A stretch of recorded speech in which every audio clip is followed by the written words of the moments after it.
Assalomu alaykum, hurmatli kuzatuvchilar. Men Termiz davlat universiteti psixologiya kafedrasi o'qituvchisi Narkulov Husan Ismoilovich bo'laman. Bugun sizlar bilan boshqaruv va ijtimoiy sohalarda psixologik xizmat fani bo'yicha gaplashamiz. Bugungi mavzumiz psixologik xizmat tashkil etish tarixi, ya'ni bu fanning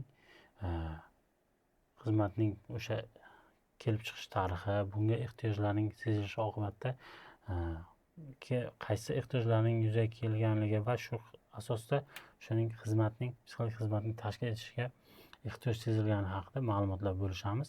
Rejalar bilan tanishtiradigan bo'lsak, psixologik xizmatni tashkil etishning 3 davri, psixologik xizmatni tashkil etish muammolari, psixologik fani va amaliyoti, amaliyotchi psixologik ilmiy asoslari. Psixologik xizmat vujudga kelish tarixi, ya'ni psixologik xizmat 20-asr emas, 19-asrning boshlarida, ya'ni 17-asr tugashiga 1800-yillarga to'g'ri keladi.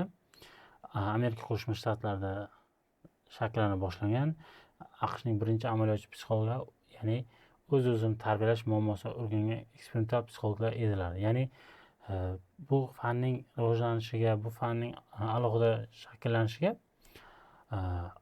amerikalik psixologlar o'z-o'zini tarbiyalash, o'zini anglash muammosiga to'xtalgandan keyin tadqiqotlar evaziga bu fan yuzaga kela boshlagan. Amerika maktablarida aqliy taraqqiyot koeffitsiyentini aniqlash keng tarqalgan hisoblanadi. Ya'ni guidance xizmati ham bunga rivojlanishga hissa qo'shgan. Fransuz maktab psixologiyasining otasi Alfred Binet bu sohada 1894-yilda ham ish boshlagan. Ya'ni bunga 1905-yilda Fransiya ta'lim vazirligi Binetga umumiy dastur bo'yicha o'qiy olmaydigan bolalarni tekshirish muammosi bilan murojaat qiladi va shu tariqa aqliy taraqqiyotda orqada qolgan bolalarni ajratadigan Binet-Simon testlar yaratiladi. O'sha Simon Binetning shogirdi hisoblanadi. Ya'ni 1909-yil Fransiyada maktab psixologik xizmat tashkil etiladi. 20-asrning boshlarida bu fan sifatida alohida shakllanishiga mana shu Fransiyada psixologik xizmat tashkil etishi katta rol o'ynaydi. 1970-yilga keladigan bo'lsak, Fransiyada psixologik pedagogik yordam guruhlari psixologik xizmatning asosiy turini tashkil etadi. Ya'ni psixologik xizmatning tarkibida pedagogik psixologik yordamchi guruhlar tashkil etilgan. Bunday guruhlar maktab psixologiyasi bo'yicha bir mutaxassis, ta'lim psixologiyasi bo'yicha bir mutaxassis, psixomotor rivojlanish bo'yicha yana 5 ta mutaxassisni o'z ichiga oladi. Ya'ni kompleks bular rivojlanish bo'yicha yordam bera olish, konsultatsiya bera olish bo'yicha kompleks mutaxassislarni tayyorlay boshlaydi. Bunday brigada 800 mingtagacha o'quvchiga xizmat qilib boradi. Ya'ni kompleks brigada o'sha maktabda tahsil oladigan bir necha 100 minggacha bo'lgan o'quvchilardagi o'zgarishlarni kuzatib borishga va ularga tashxis qo'yib, korrelyatsiya ishlarini olib borishga faoliyatini yo'lga qo'yishga katta hissa qo'shgan. Bir necha maktabda ham xizmat qilishi mumkin bular, bitta maktabdan tashqari. 1985-yilda Fransiya pedagogik psixologiyasining funksiyalarini aniqlab berildi. Bunda pedagogik psixolog shaxsning har tomonlama rivojlanishi uchun qo'ldan kelgan barcha ishlarni qilishi kerak. Bunda u bu ishlarga o'qituvchilarni va ota-onalarni ham jalb etishi mumkin degan. Demak, pedagogik psixologlar ham bu vaqtda maktab rahbariyati va o'quvchining ota-onasini jalb qila olish nimasiga ega ruxsatini olishdi. Ya'ni pedagogik psixolog o'z ishida lozim topsa, maktab va oila tarbiyasiga qarshi chiqishi mumkin bo'lgan maxsus ta'kidlangan bu bo'yicha. Ko'pchilik Sharqiy Yevropa mamlakatlarida maktab psixologik xizmati tuman yoki viloyat psixolog markazlari shakllanishi tashkil etilgan. Xususan Chexoslovakiyada, sobiq Chexoslovakiyada 1980-yillarda tarbiya masalalari bo'yicha modda maktab to'g'risidagi qonunga kiritildi. Bu moddada psixologik xizmatning asosiy mazmuni sog'lom shaxsning o'sishini ta'minlash, shaxs bo'yicha insonning shaxsning to'liq sog'lom rivojlanish uchun mas'ul hisoblanadi. Sobiq Sovet psixologiyasi bolalar tarbiyasi va ta'limida psixologiyadan foydalanish borasida urinishlar pedagogika doirasida vujudga keldi, deyapti. Pedagogik rivojlanayotgan va o'sayotgan shaxsning barcha biologik va ijtimoiy xususiyatlarni qamrab oluvchi fan hisoblanadi. Ya'ni bolalardagi biologik fiziologik o'zgarishlarni qamrab oluvchi va ijtimoiy o'zgarishlarni ham o'zida qamrab oluvchi fan hisoblanadi. 1936-yilda pedagogik qarashlarni to'xtatish haqida qaror qabul qilinadi katta kengash evaziga. Shu bilan birga rus psixologiya amalga oshirayotgan bola psixologiyasida ijobiy izlanishlar ham to'xtab qolindi. Faqat o'tgan asrning 60-yillarning oxiriga kelib psixologlarning maktab ishida amaliy ishtirok etishi qayta yana tiklanadi. Sobiq Sovet ittifoqi birinchi bo'lib, ya'ni Estoniyada 1975-yilda maktab psixologik xizmat tashkil etiladi. Bularning rahbari Limets va Sierts bo'lib hisoblanadi. Tarbiyasi qiyin o'smirlar uchun maxsus maktablar ish olib boriladi. Ya'ni bunda ko'rib turibsizki, yuqoridagi ma'lumotlarga teskari sifatida bolalarning ijtimoiy fiziologik o'sishi bilan birgalikda endi tarbiyasi qiyin o'smirlar bilan alohida ishlash uchun maktabda psixologik xizmat tashkil etilgan. Ya'ni bolalardagi shaxs sifatida rivojlanishi o'z yo'lida, lekin bolalardagi o'sha shaxsdagi og'ishlarni o'rganish uchun o'sha maxsus bir davlatda psixologik xizmat tashkil etilgan. Rossiyada esa 1982-yilda maktablarda psixologik shtati ochiladi. Rossiyada Dubrovina psixologik xizmatning rivojlanishiga ulkan hissa qo'shgan olimlar qatoriga kiritiladi. U shu mavzuda o'zining doktorlik dissertatsiyasini ham yo'qlagan inson hisoblanadi. 1984-yilda esa Moskvada sobiq Sovet ittifoqida psixologiya instituti, sobiq Sovet ittifoqida psixologik xizmat muammolari bo'yicha birinchi ittifoq anjumani o'tkazildi.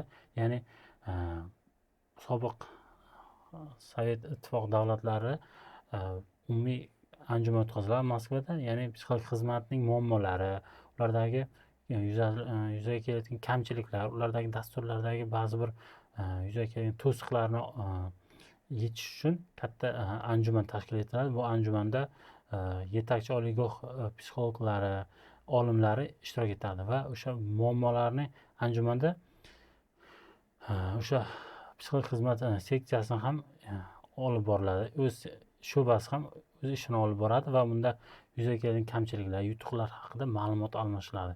Ya'ni bundan bilinib turibdiki, psixologik xizmatga bo'lgan e'tibor davlat darajasiga yetib bordi va katta anjuman doirasida bu ma'lumotlar almashinib, o'sha asosiy bir xulosaga kelish uchun katta yig'ilish bo'lib o'tadi. Psixologik xizmatning bizning respublikamizdagi holati haqida ma'lumot beramisak, psixologik xizmat ijtimoiy psixologik xizmat muammo sifatida talqin qilinar edi o'sha vaqtda. Barcha rivojlangan mamlakatlar kabi O'zbekistonda ham mazkur psixologik xizmat muammosining qay darajada qanday ilmiy tashkiliy asoslarda bartaraf etilayotganligi o'rganish, talqin qilish muhim ahamiyat kasb etadi. Chunki respublikamizda psixologik xizmatga oid olib borilayotgan nazariy va ilmiy ayrim uslubiy tadqiqotlar ham ko'lami ham ma'lum tartibda baho berilmay turib, O'zbekistonda psixologik xizmatni yana takomillashtirish va rivojlantirish masalasi haqida fikr mulohaza yuritib bo'lmaydi. Ya'ni bizdagi psixologik xizmatdagi ham o'sha boshqa qo'shni davlatlar, chet el davlatlarda olib o'tgan psixologik xizmatlardan andoza olib, ulardagi milliy mentalitetimizga xos bo'lgan xususiyatlardan, urf-odatlardan kelib chiqqan holda bizlar ham respublikada mana shu ilmiy amaliy seminarlar tashkil etib, o'zimizdagi mavjud kamchiliklarni boshqa andozalar orqali solishtirib va o'zimizdagi dasturlar asosida tashkil etish o'rni kelganini ta'kidlash o'tish joiz. O'zbekistonda psixologik xizmat tarkib topishining dastlabki ildizi tarixiga keladigan bo'lsak, intihosi asrimizning 30-yillarda, ya'ni 20-asrning 30-yillarida pedagogika fani, pedagogik xizmat faoliyatida borib taqaladi. Ya'ni bolalardagi psixologik o'zgarishlarda shu bilan birga psixologik xizmatni rivojlanishiga ham shu asos bo'lib boshlagan. Mazkur yillarda ta'lim jarayonini tashkil etish, rivojlantirish, o'quvchi va o'qituvchi faoliyati bilan bog'liq psixologik omillarga asoslangan bu talabgina yaxshi natijalar ham bergan.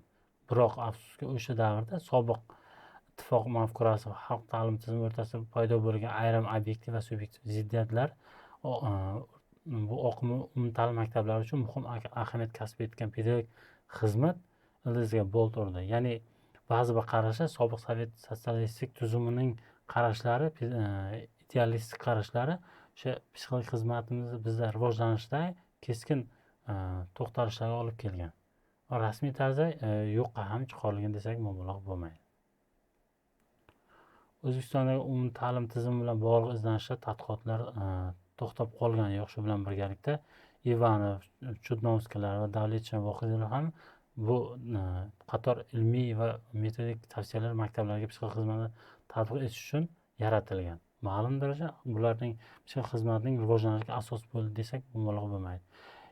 O'tgan asrning 70-80 yillarga kelib Toshkent davlat universiteti psixologik kafedrasi olimlari tomonidan ijtimoiy psixologik tadqiqotlarning hayotga tatbiqini amalga oshirish maqsadi talabaga mehnat jamoalarida psixologik xizmat tizimi joriy etildi. Ko'p davlat tashkilotlarida psixologik xizmat, ijtimoiy psixologik xizmat tizimi ham yo'lga qo'yildi. Va respublikamizda ilk bor qator mehnat ishlab chiqarish jamoalarida inson va mehnat faoliyati, shaxs va shaxsga munosabatlar, ishchi va rahbar ruhiyat va rentabellik, rahbar va jamoa psixologiyasi bog'liq ilmiy amaliy ishlar olib borildi. Shuningdek, o'tgan asrning 60-70 yillarida O'zbekiston pedagogik fanlar ilmiy tekshirish instituti xodimlari Zimin, Tokereva, Rasulova, Rzajonovlar tomonidan maktabda psixologik xizmat tatbiq etish o'rganishga oid qator izlanishlar va amaliy tadbirlar olib borildi. Ayniqsa 1966-yilda Chirchiq shahrida axloqiy tarbiyaga oid va 1973-yilda Andijonda oilaviy tarbiyaga oid, Samarqandda esa taniqli psixolog Menchinskiy ishtirokida esa aqliy taraqqiyot muammolariga oid olib borgan izlanishni alohida qayd etish mumkin.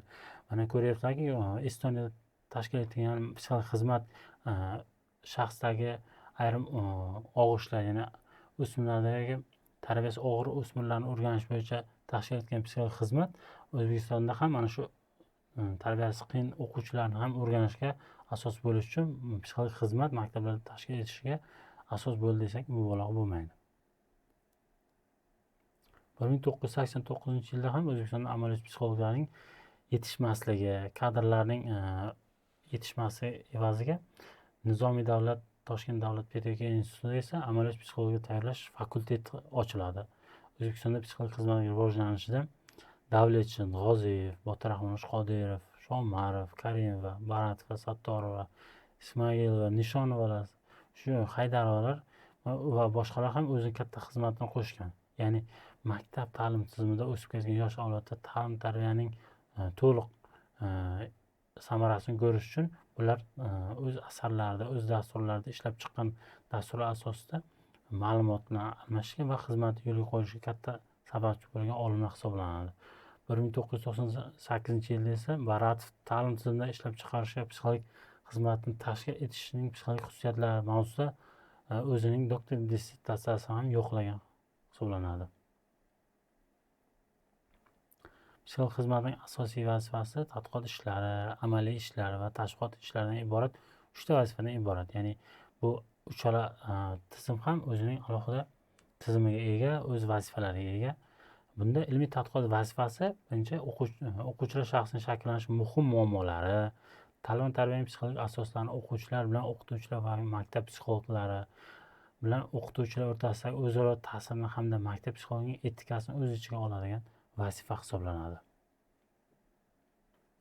Amaliy vazifalarga esa bunda psixologik tadqiqotning natijalarini amalda psixologik xizmat ishida qo'llab-quvvatlash, bolalarning maktab ta'lim tizimiga tayyorligini aniqlash, o'quvchilarning o'qish faoliyatini osonlashtirish, o'quvchi va shaxsini har tomonlama kamol toptirish, o'quvchilarning qobiliyat va moyilliklarini aniqlash va rivojlantirish, talabalar bilan birga o'sha hunarga, kasbga oid suhbat, maslahat ishlarini olib borish, turli xildagi qiyin bolalar bilan ish olib borish kabi asosiy vazifani ham hal qilishdan iborat hisoblanadi. Tashviqot ishlari esa psixologik bilimlarini, psixologik umumta'lim tashviqot ishlari, o'quvchilarning psixologik bilimlarini oshirish, ota-onalar va uchun seminarlar, ma'ruzalar, suhbatlar uyushtirish, anjumanlar o'tkazishdan iborat hisoblanadi. Hurmatli kuzatuvchilar, bugungi psixologik xizmatni maktablarda tashkil etishning dolzarb masalalari gaplashdik.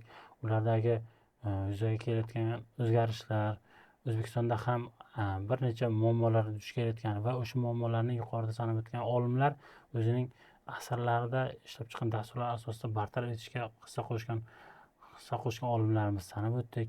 Agarga bugungi mavzumiz sizlarga ma'qul kelgan bo'lsa, e'tiborlaringiz uchun katta rahmat. Telefon raqamlarimizga telefon qilib o'sha mavzu bo'yicha savollaringizni berishlaringiz mumkin yoki YouTube kanalimizga izoh qoldirsangiz biz ma'lumotlar bilan bo'lishamiz.